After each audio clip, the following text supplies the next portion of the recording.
Circle of Hope Network, doing life and being church together. I'm going to start with a test. So I need your attention here.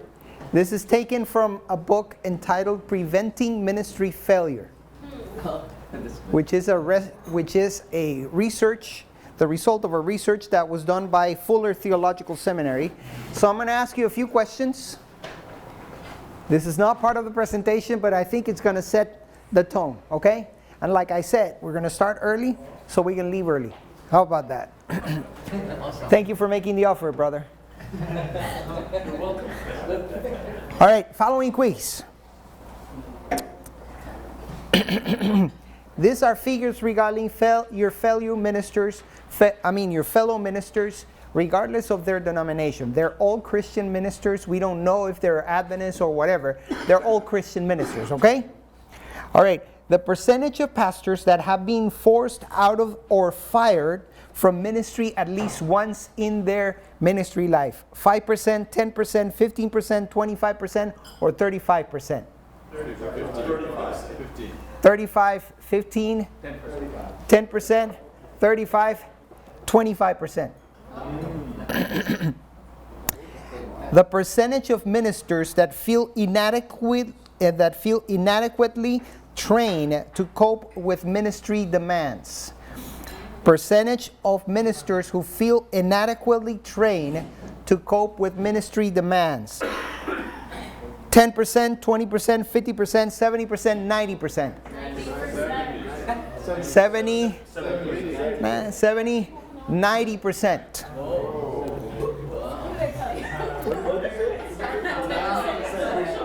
90% of ministers. Oh, all right. Come on, come back. Percentage of pastors who believe that pastoral ministry affects their family negatively. Percentage of pastors who believe that pastoral ministry affects their family negatively. 20%, 40%, 60%, 80%, 95%. 95%. Too much, 80%.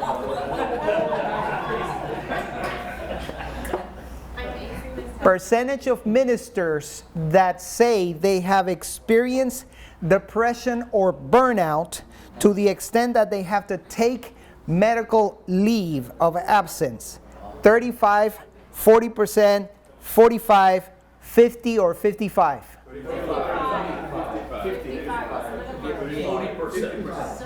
45%. The percentage of ministers who report having serious conflict with a church member at least once a month.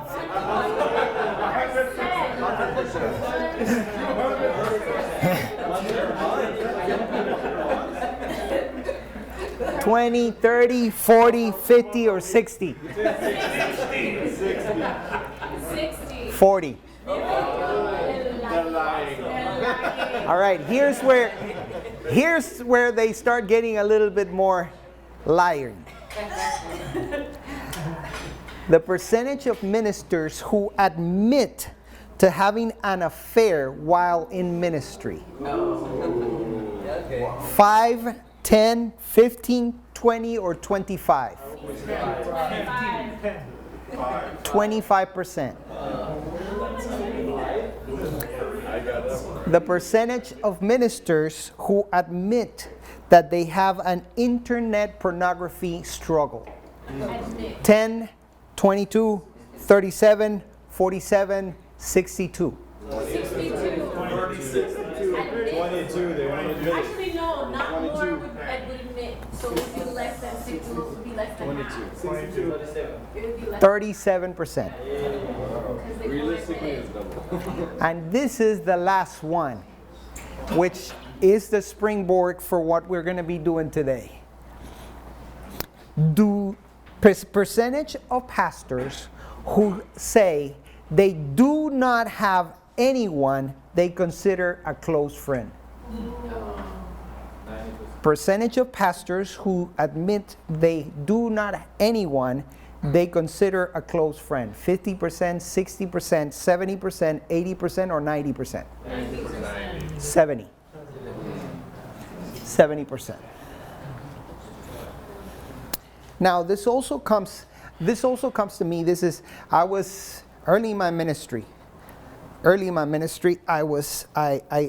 remember when we used to get the ministry magazine?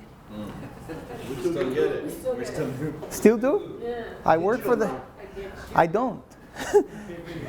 I don't get it. I gotta call the office of ministry in the division, man.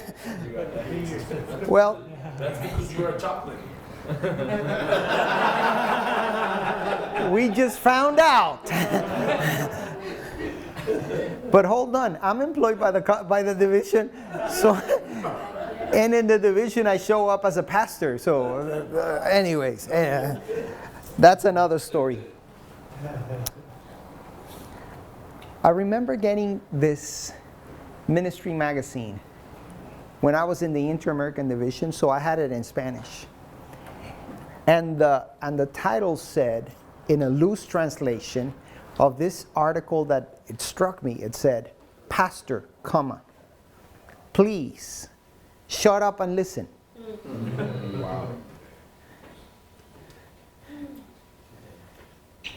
So, interestingly enough, not only in healthcare, the number one complaint of people is that they don't listen to me. They also talk about us pastors. We don't listen. I mean, here I'm an ordained pastor. I am head elder of one of the largest churches in the Florida Conference. I'm an ordained pastor with credentials from the Florida Conference because I am employed as a chaplain in Florida Hospital. And so my senior pastor of that church, about 1,400 members, he decided that he wanted to do a little bit of he's new in the church, so he wants to make some changes. And so he's been in there for about 3 months, and he did a survey in the church members, asking them about the changes that he had introduced to the services. And so he takes advantage of the fact that there is a conference meeting on a weekend, so there will be no one from the pastoral staff, but there is the head elder of the church. It is an ordained pastor, and the health ministries director of the church is also an ordained pastor, active, by the way, in the conference. So we both get tasked with doing this survey with the church. And so we did the survey, and we took a time to tally up all the results. And what turned out is that about 70% of the congregation were not happy with the changes the pastor had made. So next Tuesday, we have a meeting with all the elders and the pastor, the senior pastor of the church. And so the two elders that were also pastors, that I have highlighted that a couple times, so that is important, right? Yes. Okay, so the two elders that are also pastors bring the report to him, and we show him with numbers that the congregation doesn't like the changes that he has made. He took one look, and the meeting was all about the survey. He took one look at the survey and said, what the people want is not what the people need. The meeting is adjourned. I will not deny you that 2 months later he was forced into retirement. Oh.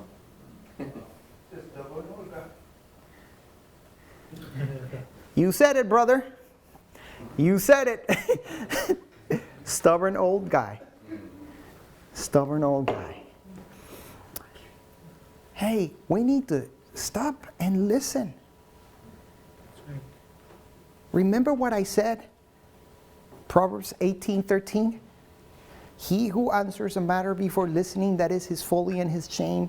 Hebrew original folly and shame is the root word too. hemorrhoids. It's in the pain and then you know what. So do we need to listen? Yes. So let's talk about the art of listening. And by the way, we feel alone, we feel like we don't have a close friend because we don't even stop to listen to the people that are around us.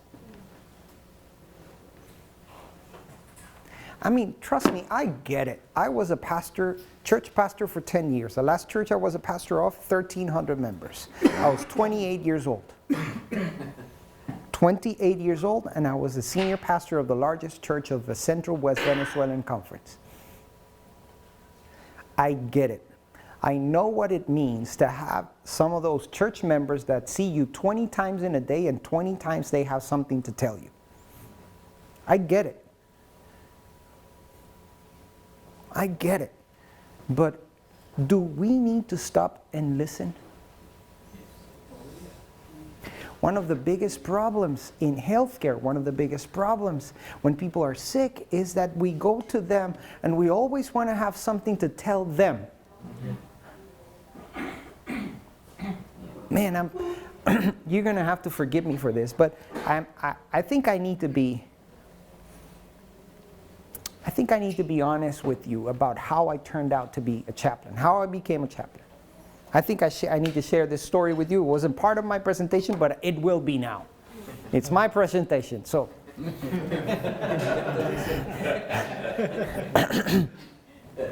Got sick and was supposed to have surgery. Everything is complicated with me. It has been such since I was a boy. One day I went to my dentist. I had the same dentist all my life until I moved to the United States in 2000. So I went to my dentist and she looked at me and said, "Hey Ivan, did we take an extra tooth out? Did we take an extra tooth out?" I'm like, "We took the wisdom teeth out, but I don't know what you mean." "Well, you've been complaining of some migraines and pain." "Yeah."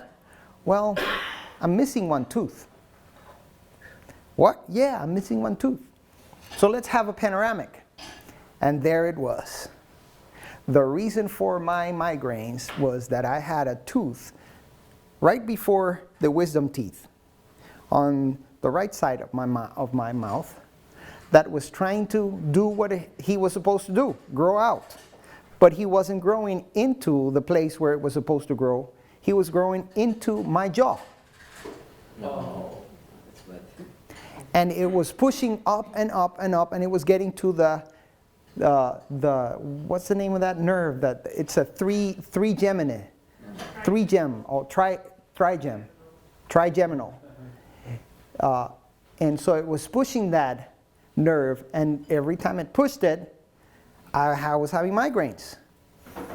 So what needed to be a very simple surgery turned out to be a very complicated oral plastic surgery, you know, the whole 9 yards. They broke my jaw so that they could go inside and get it out. I was very open with my church members. I told them that I was going to have the surgery on a Monday morning. The doctor said, "You know, why don't you come to the clinic, to the hospital on Sunday? We get you ready, and then first thing Monday morning, we have the surgery." So I preached Sabbath in one of my churches and told them that, you know, for the next couple of weeks I was going to be out, and etc. Sunday comes around and I go to the clinic, and about, you know, noon, and about 2 or 3 p.m., there's a line of people coming to visit their pastor. And it's okay, man. I mean, it shows that at least I had a good relationship with them, because they all came to the hospital and to the clinic to come and visit with me. What was interesting is I heard it all. So somebody told me that my tooth was going into the wrong place because I had maybe I had committed a sin and I had not confessed. Maybe my parents had been unfaithful somehow, so I got angry. I got really, really angry, really, to the point that I turned to my wife and I said, "I don't want to see anybody."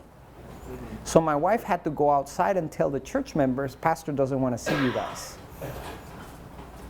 So she went outside, she told them, I actually told her, I don't even want you here. I want to be alone. And then I started to cry. I was sobbing.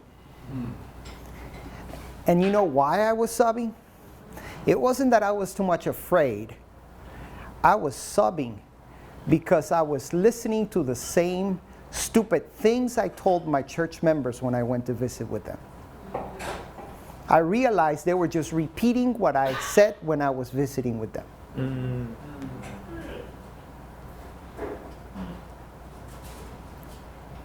And so there I am, crying alone in my room. I think I know now, I'm realizing right now why I'm getting connected with this story. Is this room looks like what my room looked when I was in the hospital. I had a window just like that one.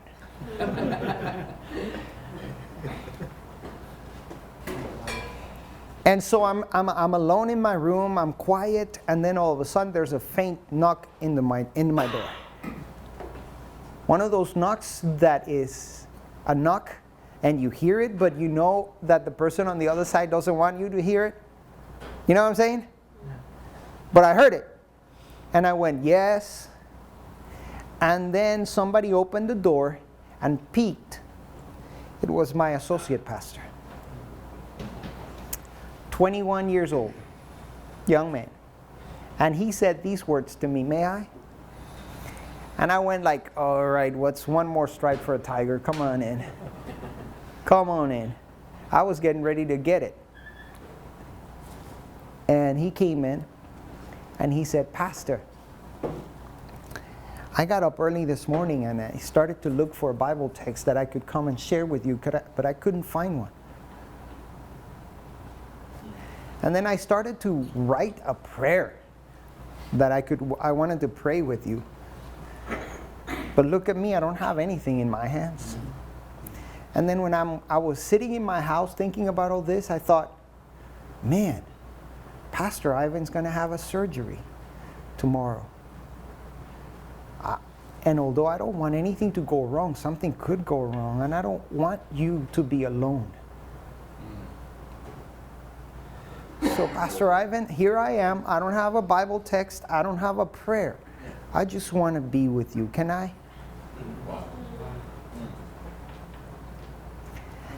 And so we just cried for the next hour or so. I got connected with my fears. I was able to accept that I was afraid to die. And all he did was hold me. Nothing more, nothing less. You know, the sad part of that is that 2 months later, we found out that he had engaged in some things that he shouldn't have, so he's not a pastor anymore. That's the sad part.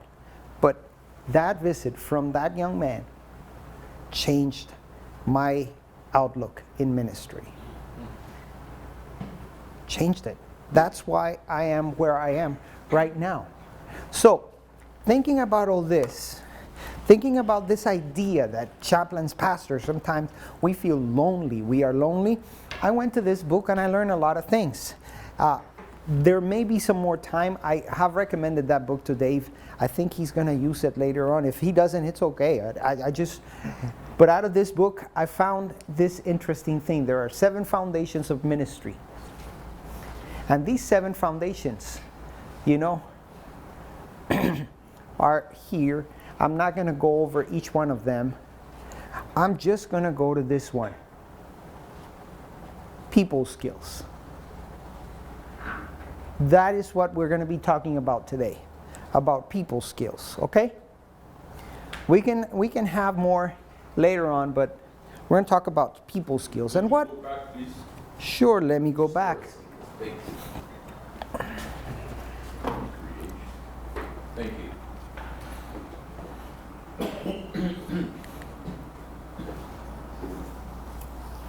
And when I talk about here people skills, I'm talking about, remember what I said in my previous presentation, that chaplaincy ministry is a relational profession? You cannot be a chaplain, you cannot be a pastor unless you are able and capable of establishing and deepening relationships. Right? Yes. And who do you establish relationships with? People. With people. So at its most basic core, this is about the most basic tool that you need to have in order to be an effective pastor, an effective chaplain, an effective whatever you want to be. Right? Yep. Am I speaking nonsense here? No. So this is probably the most basic thing we're going to be talking about. But I think it needs to be understood, right? Yes. So, first thing, the difference between hearing and listening. Hearing is a function of the ears. Listening is a function of the soul.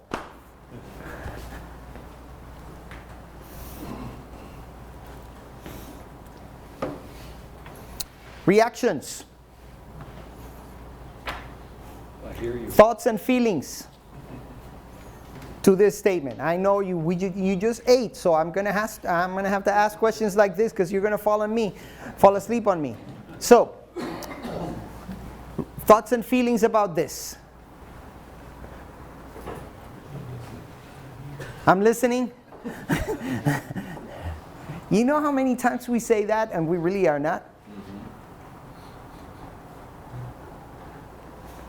So, hearing is a function of the ears. When you say a word, when you make a noise, that generates some sound waves, and those sound waves hit my ear, and they go inside my ear canal, and depending on how clean it is, it goes in there, and then it goes to the little, what's the name of that? Eardrum, and then the eardrum moves according to the waves and etc., and then it goes all the way to the brain and etc. So when I hear, that is a biological function. Can you control what you hear? Can you control what you hear? No, you can't. You can. You can control what you listen to. You can't control what you hear. And sometimes, or even oftentimes, we have that prejudices in us. It could be cultural, it could be ethnic, it could be ideological, or even theological, that when someone speaks to us, we already have that preconceived notion. And then we block it right away. This is how I interpret what you say. So this is what I hear it. Not really listening, That's why as a chaplain, it's a challenge for me too, being before a teacher and a pastor, that when people speak to me, for example, their spiritual needs, I would say, I have my theological outlook, though that's not a spiritual need, There's something like that. Yeah, some of you know what CPE is about? Do you know what CPE is? Clinical Pastoral Education is the class that you have to take in order to be a chaplain.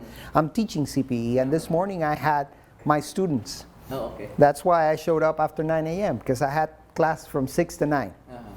So I had one student in my class who had made it up in his mind that there was one young man, he is a chaplain at a school, that there was one young man that he needed to listen to, that he needed to go find his story.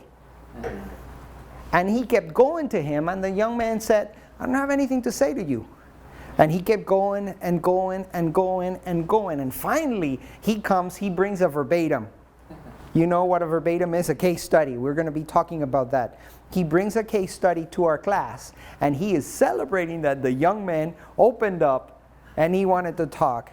And when we read what he wrote about the young man speaking, we realized he was just blowing him off. You're bothering me so much. I just want you to stop asking me to speak with me. So let's have a conversation and let's speak about nothing. And he had a tremendous sermon, about that, speaking about nothing. Are you with me? So, there's a difference between hearing and listening. Once again, hearing is a function of the ears. Listening is a function of the soul. Or what I usually tell my students in CPE, hearing happens at one level. Listening, you have to come down 10 inches.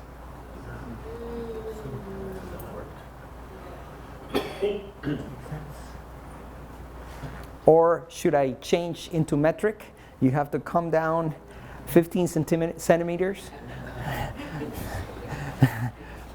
I can speak all languages, I'm okay.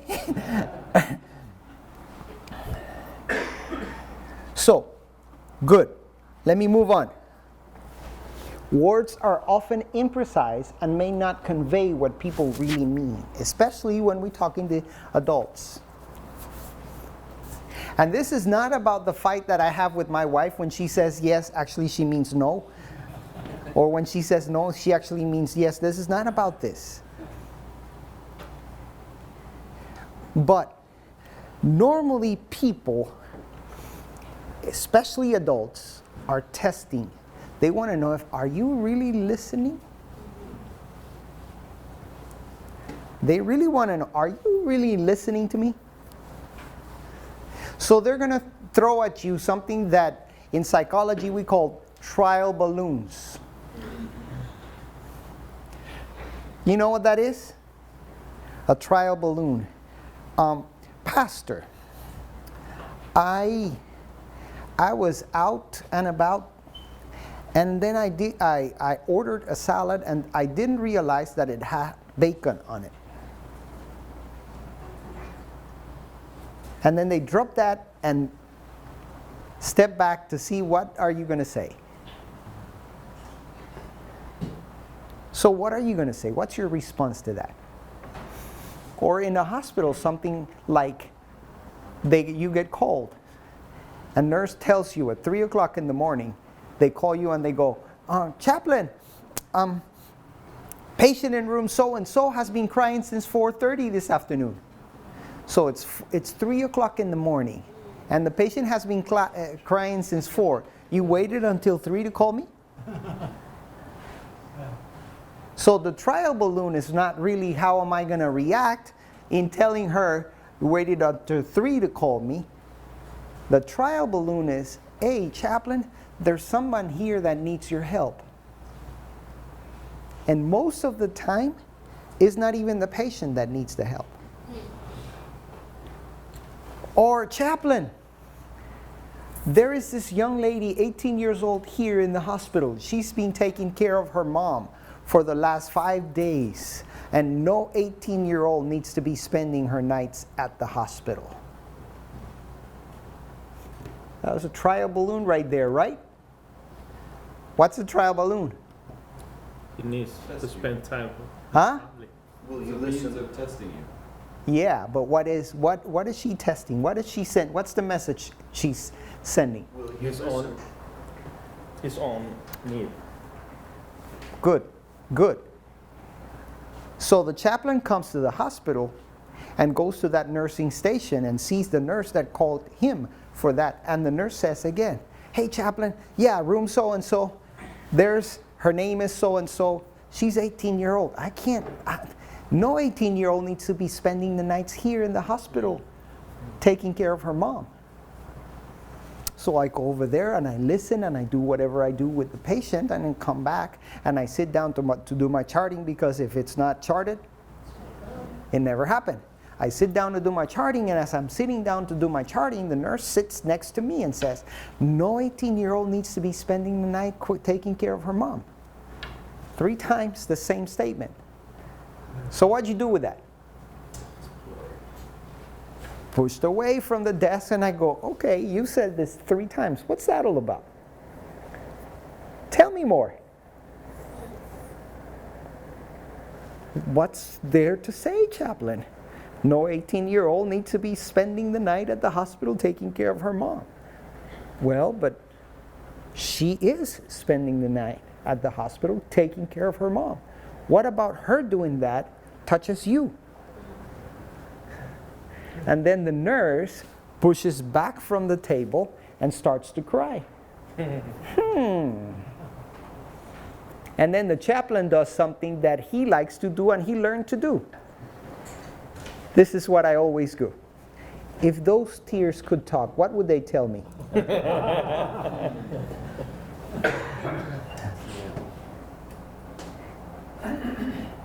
And she goes, well, chap, I'm from Jamaica.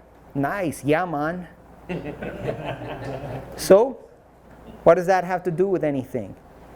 She goes, well, I got married and moved with my husband to New York when I was 17. Okay. Went to nursing school. Good. At 18 years of age, my mom died in Jamaica. Oh, interesting. And I could not go to take care of my mom. Oh. So what you're saying is because you didn't get to take care of your mom, you don't want anybody else to have that. Boom.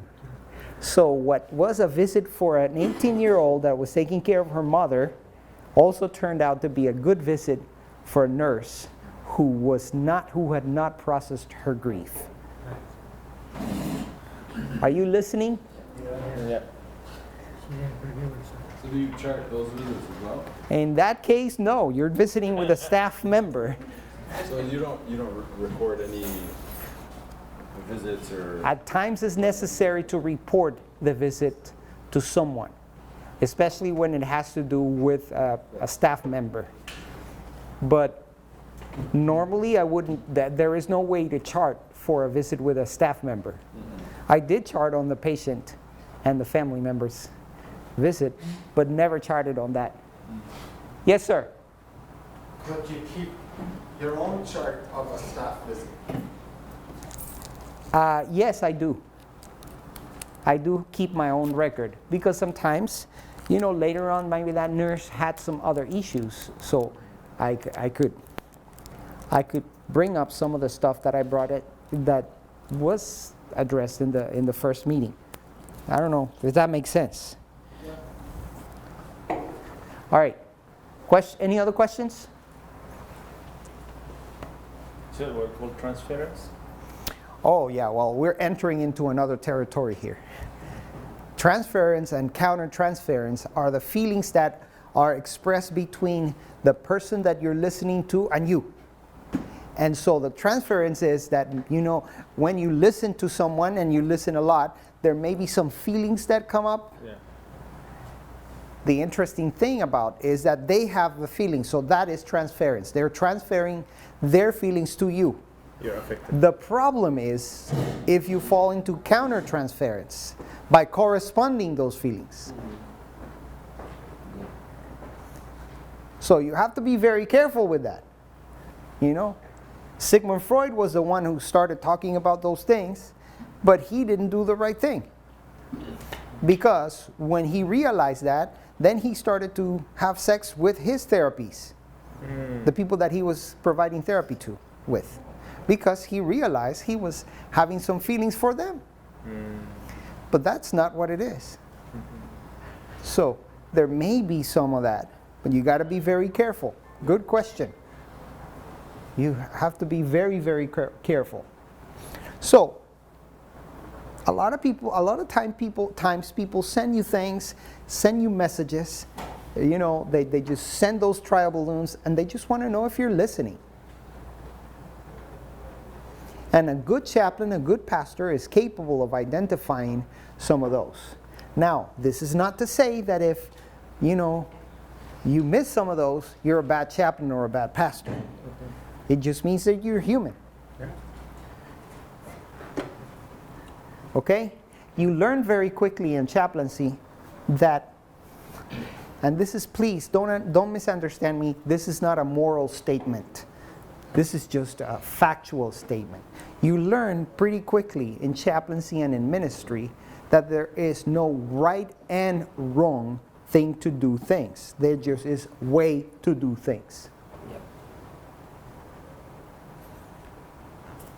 The results, the right or the wrong, may be the results of what happens, the way people react to what you're doing. But how many of us act in a way, X, Y, or Z, with the intention of causing harm? How many? Do you make a purposeful decision? I am going to get on my car today and I'm going to do I'm going to do harm. Unless you're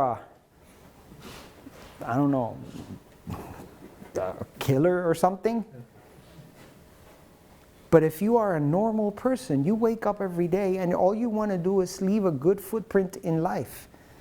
But you will make some decisions that will probably cause somebody to be affected in a wrong way. That's just the cost of living. All right? Yeah. So we don't act in ways to do harm to anybody, but we end up sometimes causing harm. I mean, there is a great possibility that before I finish my talk today, there will be one or two of you that will not agree with what I'm saying. And I'm okay with that. I'm okay with that. You are free to make a choice because God gave you that gift. All right? So, we all have those experiences. We all have that. So, what are some actions that we can take in order to transform our listening? What are some of the actions that we can make in order to transform listening?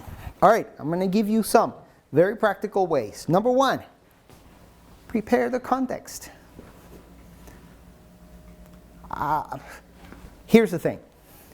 We always say in preaching and in teaching the church members that a Bible text out of its context is it's a pretext. Okay. So, here's interesting thing. The father of chaplaincy, his name is Anton Boysen. He was Southern Baptist minister in Chicago. And the guy decided that, he wasn't good enough he wasn't a good pastor. To the point that he had a nervous breakdown. And he suffered schizophrenia. So he ended up, I'm talking in the 1920s, he ended up institutionalized. And he was institutionalized because he had committed adultery.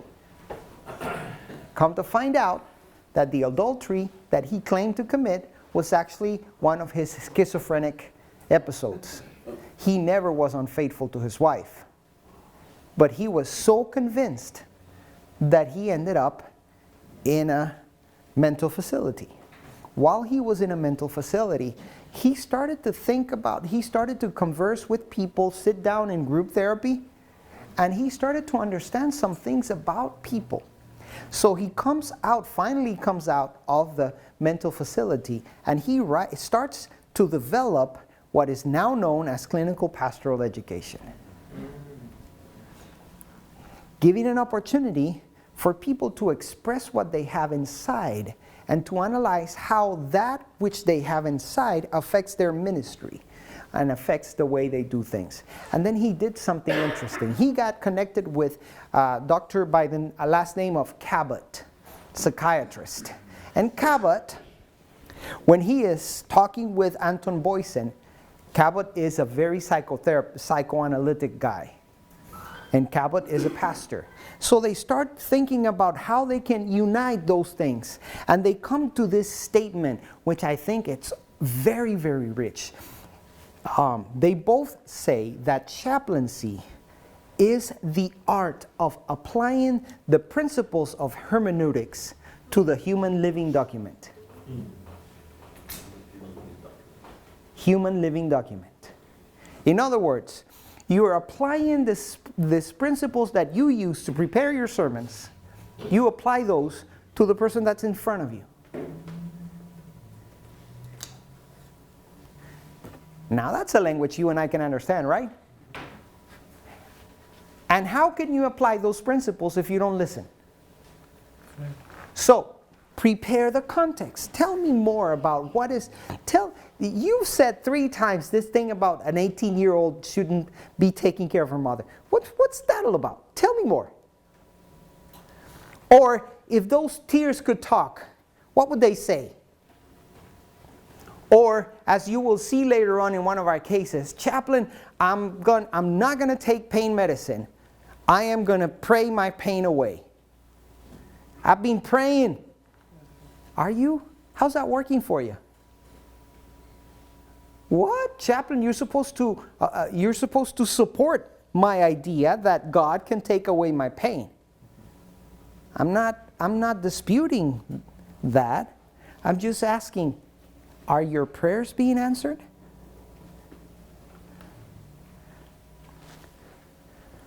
See what I'm saying now? Or you come into a room, how are you doing today? I'm great.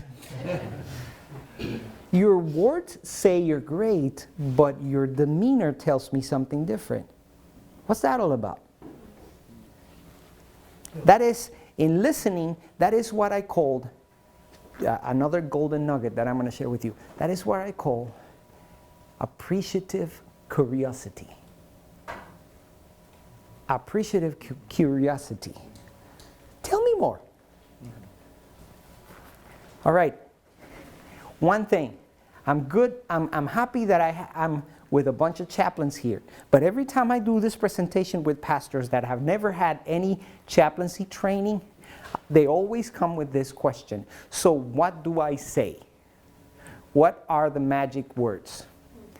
You ready for me? I have the magic words. You ready? I want to see all your pens and papers ready. You're going to write this. These are the magic words. Ready? This costs money, man. I'm going to make some money with this. Are you ready? Yeah. When you sit down talk with someone and they give you a lot of information, they give you all this, you go,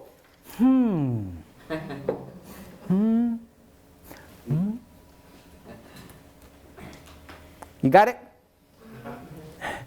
Those are the most important words that you get. Shut up and listen.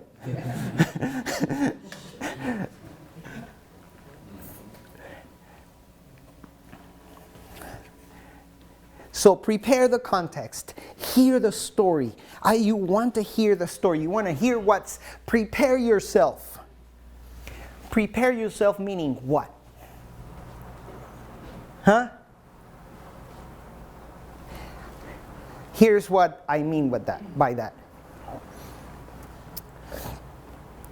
When you're sitting in front of someone, or when someone is sitting in front of you, that's their time.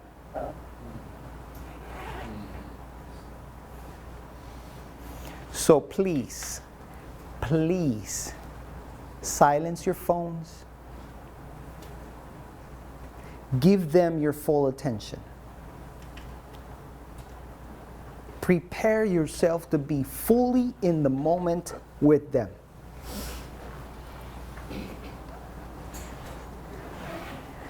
And it takes time for you to do this, okay? It takes intentionality.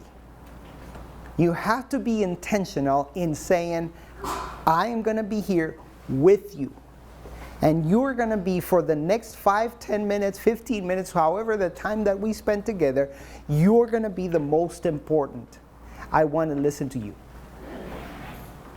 Here, there's only 3 people over the face of the earth who can call me at any time, at any moment, and I will always pick up the phone.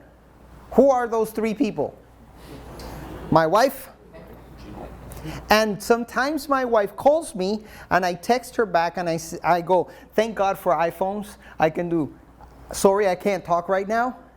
So I text back, and if she has something that's emergency, she will call me back, so I know I need to take the call. Second person over the face of the earth who can pick up the phone anytime, day or night, and I will always pick up the phone, is a young lady by the name Yvonne Andrea, my 25 years old daughter. And the third person over the face of the earth who can pick up the phone and call me anytime or at any moment is my dad. And I don't include my mom in there because my mom doesn't have a cell phone.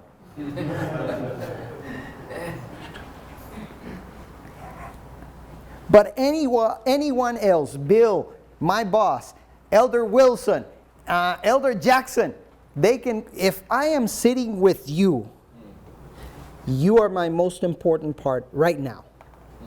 That's how I prepare myself. Because I am letting you know that for me, the time that we spend together is important. Okay? Questions? Or can I go on? All right, I go on. Attend. Pay attention. Look at people in their eyes. Biggest lesson I learned about this. I told you I started the day I turned 20, right? Remember that? I started ministry the day I turned 20. I'm like 23 years old. I am now in my second district. And I think I kind of like this chaplaincy things from the beginning, Bill, because I was a visiting pastor. You know one of those? I would like to visit my church members. So I remember I had this family that showed up in my church. They came, and so I made an appointment and I came to visit with them because they came, and I came like many times. I wanted to know who they were and all that. So I go to this beautiful home, made an appointment, came to do a visit, pastoral visit with them. Sat with them in the living room. It was an interesting visit because I sat with them, and the minute I got there, they asked the 4 children to leave get out. We're going to have a conversation with the pastor. And I'm like, no, I want to play with the kids. No, right now, the adults are going to talk. And I'm 23 years old. Give me a break.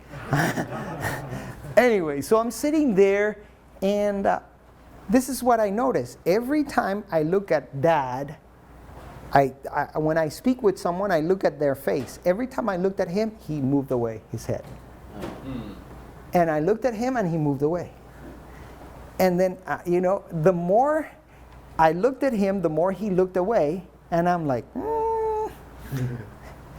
the little devil in me goes, there's something here. And the more he looked away, the more I tried to look at his face. So finally, I stopped the visit and I go, what's up with this? What happened? Every time I look at your face, you look away. Is there anything I need to know? And then the man looked straight down on the floor and said these words, and do you think I'm worthy of sustaining the look of the anointed of the Lord? Mm-hmm. I'm 23 years old. I'm not even ordained. And he had so much respect for me that he wouldn't even look at my face.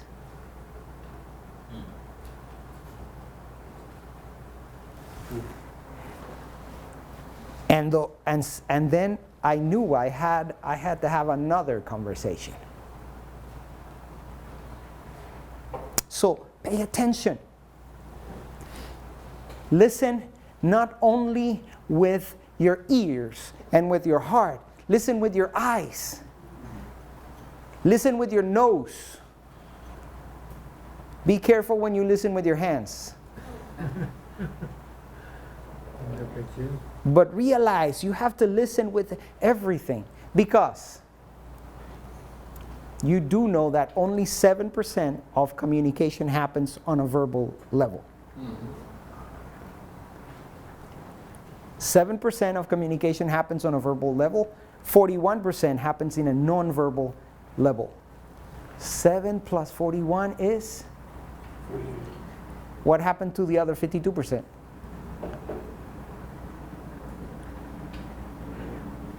In a book entitled Pictures of the Mind. Pictures of the Mind. The researchers in the University of Utah have demonstrated that 52% of the human communication happens in the unconscious level. We don't even realize where it comes from.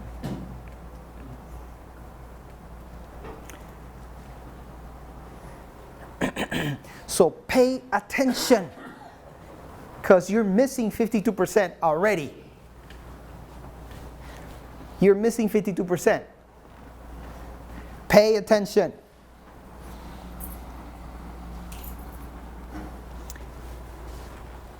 Next reason is remember your reason for listening. You know, here's my 2-minute spiel about my dissertation. I'm working on writing a new paradigm in chaplaincy in healthcare.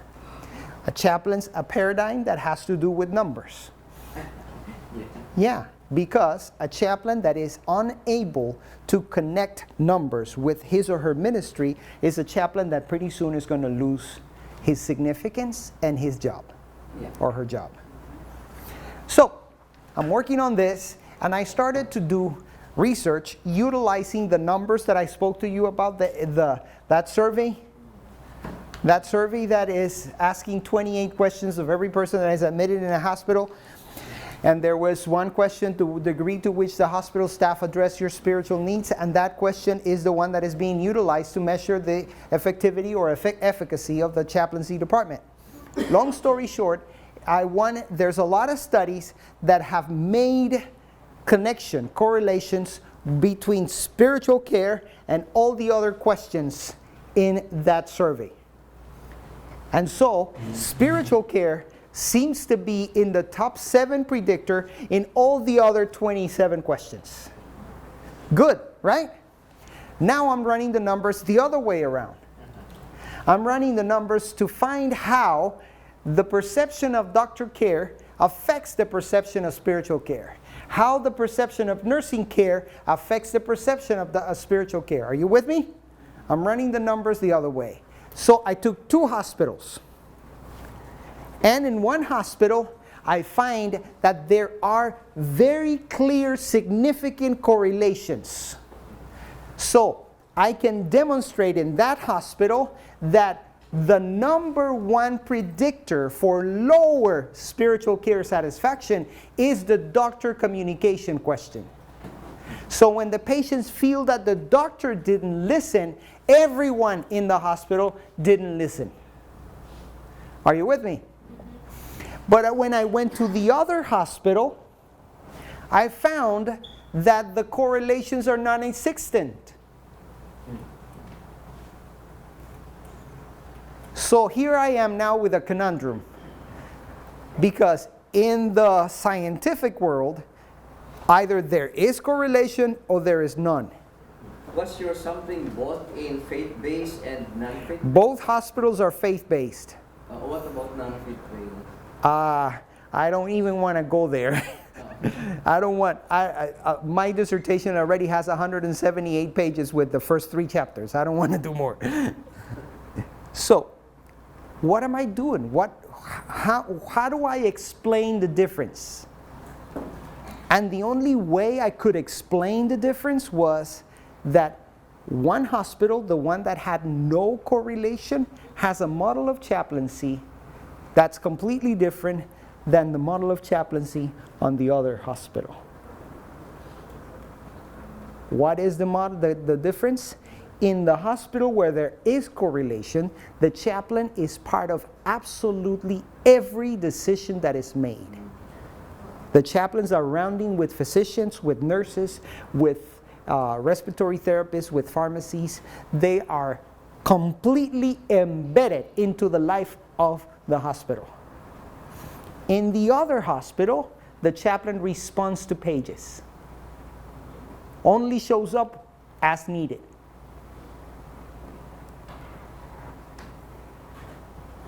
Yeah, that's why I believe, chaplaincy in our healthcare institution should not be regarded as a sort of appendix. Good. And you're taking me to the point that I'm trying to make. When I was reading my results, when I was looking at the numbers that I had in front of me, I literally got depressed. Depressed. Because I'm like, all this work for nothing? Because I cannot write a dissertation where I prove and disprove the hypothesis. See with me? Are you with me? Then I realized the reason why I started working with this, the reason why I started listening. And the reason why I started listening is because I wanted to find the importance of a new paradigm of chaplaincy, where I am giving people like you a document with research that shows that if you give chaplaincy the position that it's supposed to have, this is what happens. But if you have a chaplain that only responds to as needs, this is what happens. Yes, sir. I recognize that we are giving primacy to chaplaincy in long-term care. And my concern, though, is for acute care, especially in Canada here, where there is not that provision made.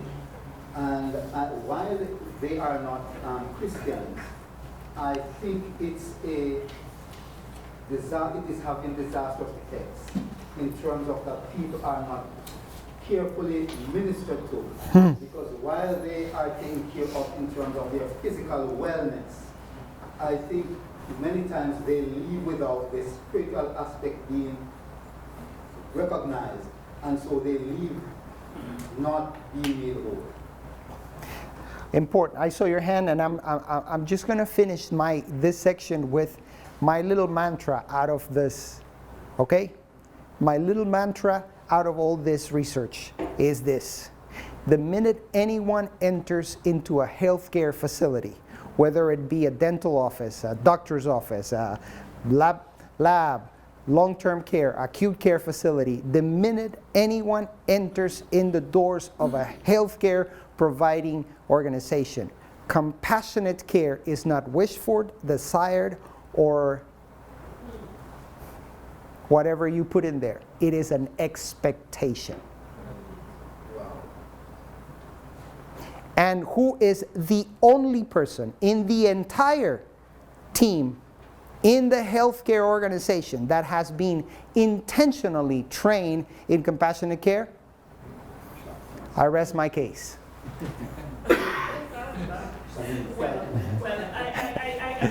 The two nurses in the house are gonna hang me. I'm going to say, that nurses indeed are trained in the art of compassionate care.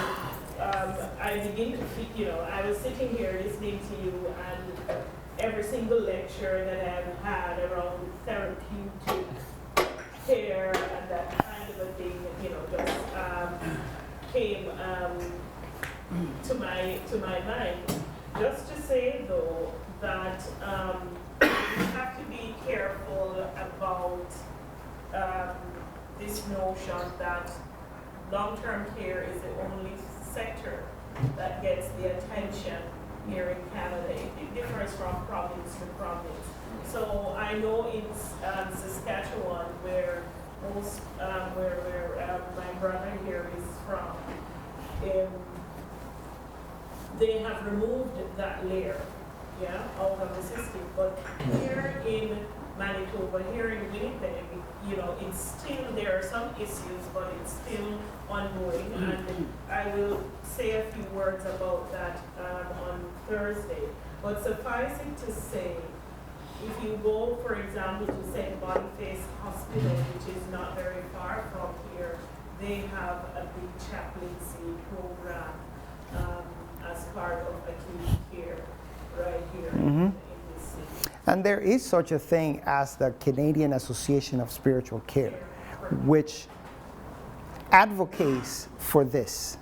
They are part of the group of cognates organization that we are all part of, APC, CPSP, ACI, National Association of Jewish Chaplains, National Association of Catholic Chaplains. They are part of that, and we all espouse the idea and the need for further care for those who are in all areas of care. Once again, because the minute anyone enters into any place where there is supposed to be health care provided, compassionate care is an expectation. And compassionate care is what in the mind of the patient is translated into spiritual care. Okay? So remember your reason for listening, and the other thing is suspend judgment. Suspend judgment. Now, this is not to say suspend your values or your worldview. There is a difference between suspending judgment and suspending your values or your worldview. In other words, in psychology, there is not such a thing as valueless counseling. They say that there is no such a thing as valueless counseling. Well, there is no such a thing as valueless pastoral care or valueless chaplaincy. You have your values. They are a part of you. But you learn in chaplaincy that your values are like a volume that you put in an imaginary library behind you when you're sitting in front of someone. You put them behind you because you want to listen to what they're saying. You want to try to put away your filters and you want to listen to what they're saying. There will be reactions. Please do not believe that you will not have reactions. Yes, you will. And there will be times, as you will see in some of the case studies that we will work on, there will be times when you're going to go like, I want to say something. But you learn to take that, I want to say something, and put them behind. Put it right here behind you, because you may use it later on. Okay? So, suspend judgment. Just try to hear what they're saying. If you feel like there is some judgment creeping up, ask a question. I hear you say this. Is that what you mean? Ask a clarification question. Use what I said a few minutes ago. Use that appreciative, what? Curiosity. Use it. Use it. And then finally, listen for themes in the story. Listen for themes. Especially when you are people that have cognitive problems, they have cognitive difficulties, listen for themes. Listen, and when I say listen for themes, I'm not only talking about what they say. I'm talking about themes in their behavior. I'm talking about themes in the way they move, themes in the way they do things. Listen for themes. Observe. I see that you keep scratching your knee. Is there something wrong in your knee? And if they are scratching their knee and they say, no, there's nothing wrong with my knee, but they keep scratching, then you realize that this may be the behavior of something else, right? Are you with me? So listen not only with your ears, listen with your eyes, with everything.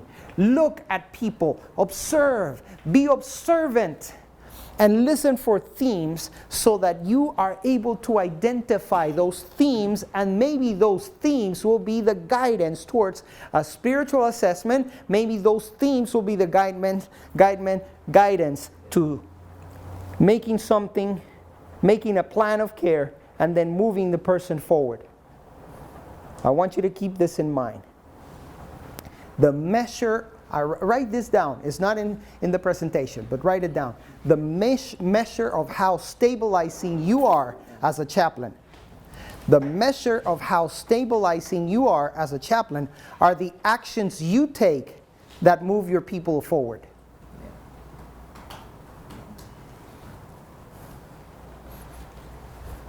The measure of how stabilizing you are as a chaplain are the actions you take that move people forward.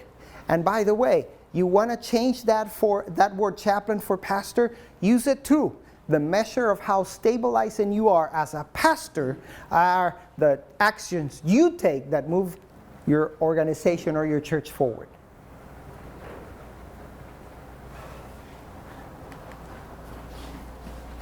All right, I'm going to talk now about giving you some reflective listening. What is reflective listening? The best way to explain it is I am holding up a mirror. This morning, I got up, I was about to teach my class, and I realized I had not combed my hair. So what did I do? I put on a hat. But if I wanted, I could have gone to the bathroom, put a little bit of gel, and then use a comb or something and comb my hair. So it's the same thing. I just raise a mirror. So I hear you saying this, and that. Is that what you mean?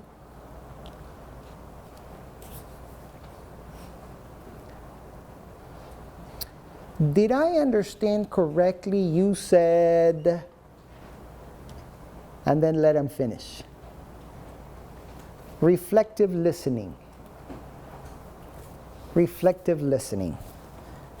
All right? Okay. Short video here.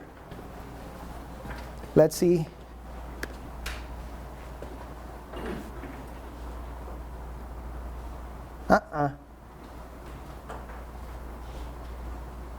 Give me a break.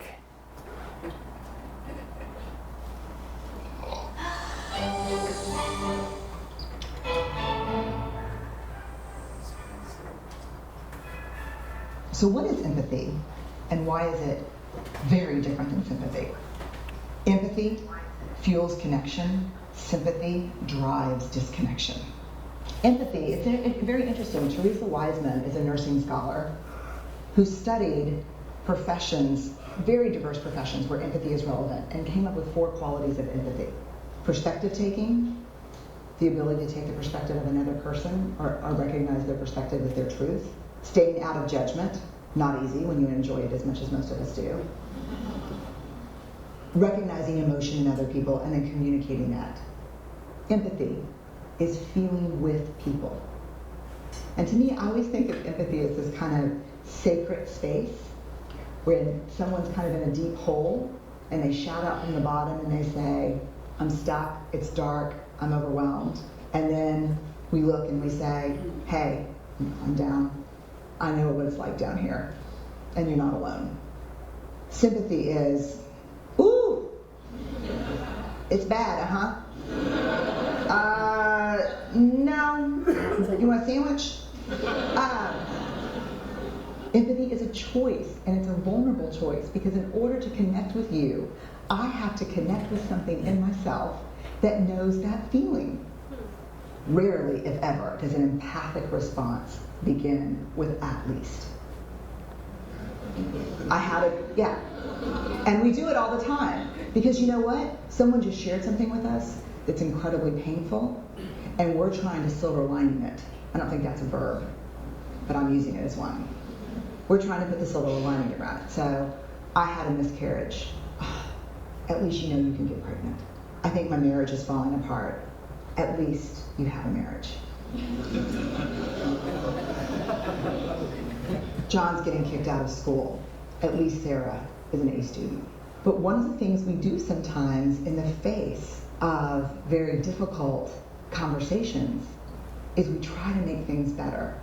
If I share something with you that's very difficult, I'd rather you say, I don't even know what to say right now, I'm just so glad you told me. Because the truth is, rarely can a response make something better. What makes something better is connection. Reactions. Thoughts and feelings. Thoughts and feelings.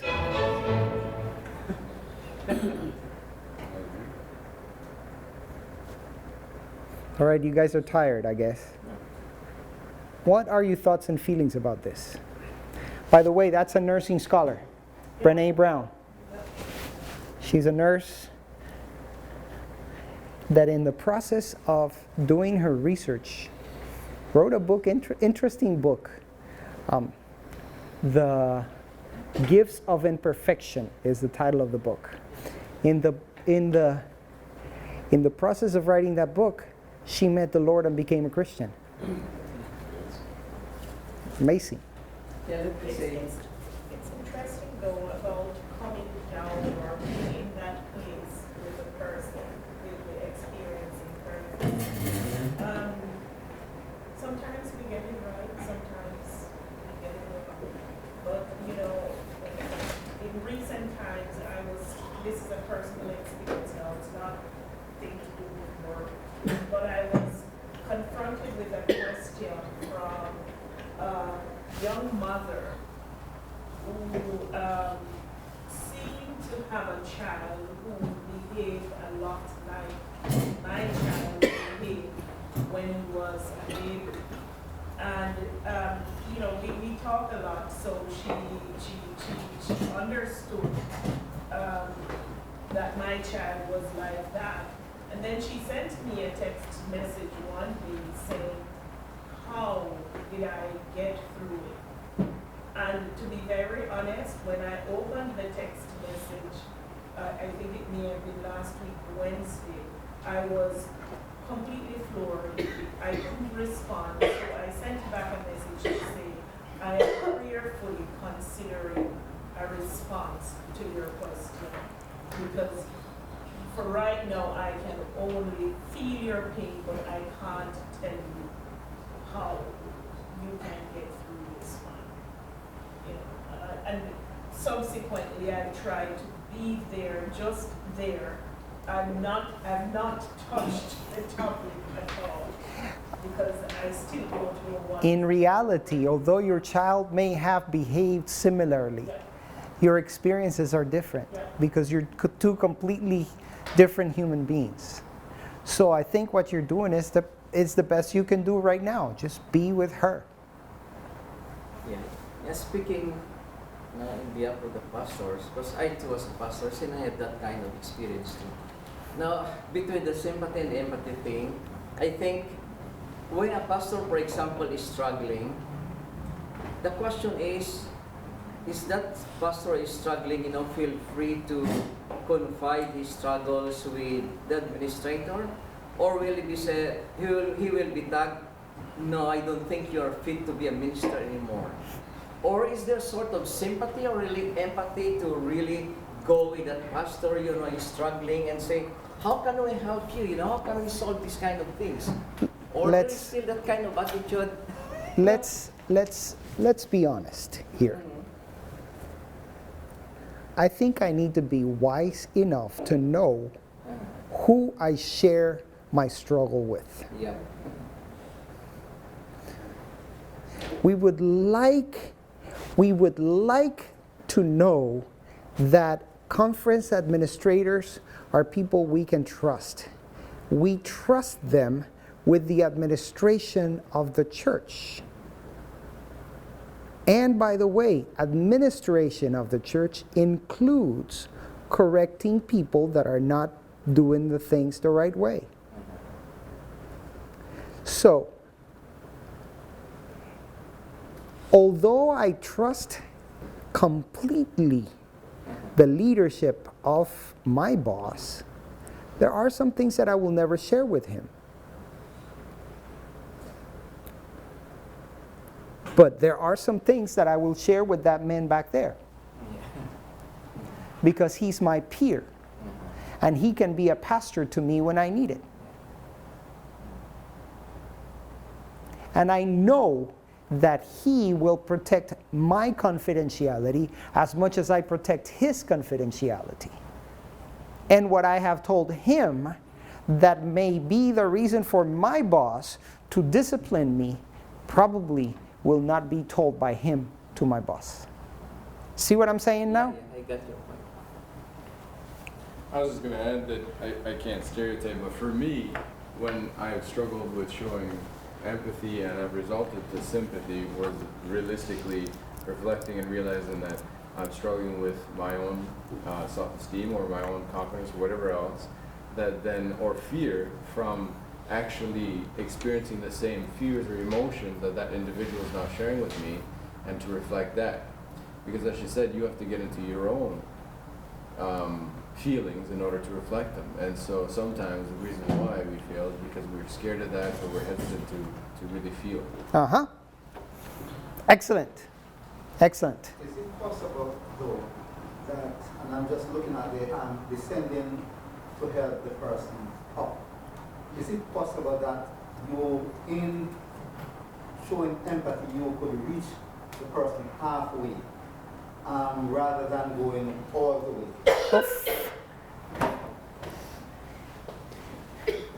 Let me clarify. Can you make it a little bit clearer?